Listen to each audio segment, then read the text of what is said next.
المسيرة فقط لمجموعة شباب بتمثل مصر، اللي هيترفع أعلام مصرية وأعلام للحداد، ولو في صور للشهداء أو الأسماء بتاعتهم. بعد إذنكم هنلتزم بخط سير المسيرة والعمل الجماهيري اللي منظم معانا وهنطلع سلامه. هنبدأ أول حاجة بالعلم الحداد هيبقى في بداية المسيرة. تاني حاجة هيبقى موجود النعوش الرمزية، وأنا بترجاكم اللي محدش يتعدى من النعوش ديت إجلالا لموقف الشهداء اللي احنا رايحين نعبر عن تضامننا في مطلب واحد فقط، هو مش مطلب سياسي، هو القصاص للشهداء. بعديها هيبقى في مجموعة الطبول وأطفال للمسيرة التاريخية وأطفال الأوروبا أذان يوم 13 نوفمبر. حبيبنا الشيخ أحمد محمد محمود يوم 19 نوفمبر وأطفال المسيرة التاريخية الأوروبا يطالب فيها الثوار المسلمين بحق شباب الشعب السياسي ومختلف الكيانات والأحزاب الثورية والوطنية. طالبين الرئيس محمد مرسي بدورة اختصاص حق الشهداء، طالبين الرئيس محمد مرسي بالعدل وبقراراته استواعد هذه المسيرة اللي تم الشهداء محمد محمود يوم 19 نوفمبر.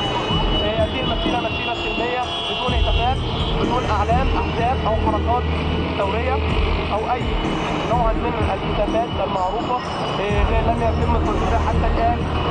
أعلام مصرية فقط المرفوعة وأعلام الحداد رافعين النعوش رمزا للشهداء محمد محمود. ثم تتجه المسيرة الآن من أمام جامعة القاهرة إلى منطقة الركن وصولا إلى ميدان التحرير حتى الآن.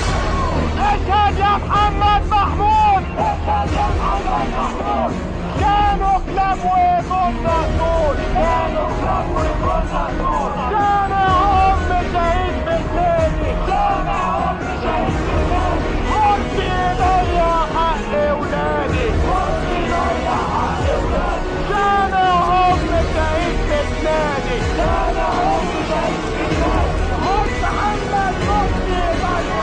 اشهد يا محمد محمود، اشهد يا محمد محمود، كانوا كلاب وكنا صوت، كانوا كلاب وكنا صوت، سامع أم شهيد بتنادي، سامع أم شهيد بتنادي، مرسي ضيع حق ولادي، مرسي ضيع حق ولادي، سامع أم شهيد بتنادي، سامع أم شهيد بتنادي، مرسي محمد مرسي ضيع.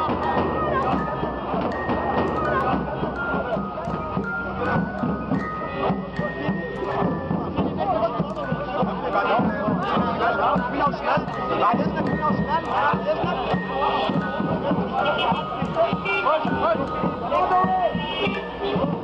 تعالى كده شويه، تعالى يمينك شويه.